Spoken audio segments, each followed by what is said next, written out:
the Sudanese army. That's in simple terms. The outbreak of the war began when Burhan, the head of the Supreme Council who was ruling Sudan,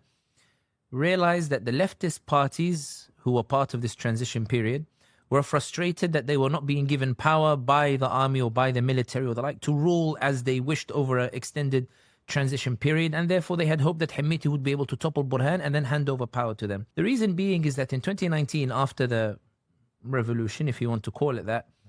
there was a concern in UAE and in Washington that if elections were held in Sudan, then the Sudanese would not vote for leftist parties or parties of an ideological leaning that was preferable to Washington or the UAE, but rather they would still vote for Muslim-leaning parties. If they didn't vote for the Islamists of Umar Bashir, they would vote for Islamists of a different party or the like, but that there would still be a very Muslim identity to the Sudanese state. And as a result, there was an agreement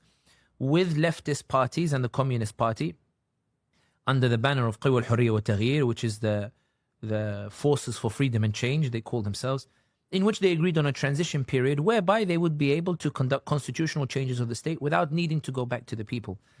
And the reason being, it's important to highlight that Sudan has been under sanction for 30 years, specifically to bring about those ideological changes and to remove the Muslim nature of the state. When you talk about 2019 revolution, there's often a desire to look at it within the context of the Arab Spring. But Sudan is very different from the Arab Spring.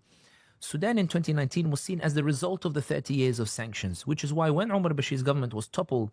the Sudanese people felt they did a revolution, but Washington believed wholeheartedly that Bashir had been toppled as a result of sanctions, that they had squeezed the economy enough to finally force people out onto the streets to topple al-Bashir, and therefore Washington would dictate the terms, not the Sudanese. That it would be Washington who dictate the terms, not the Sudanese, in the way perhaps that the Tunisians had dictated their own transition in Tunisia.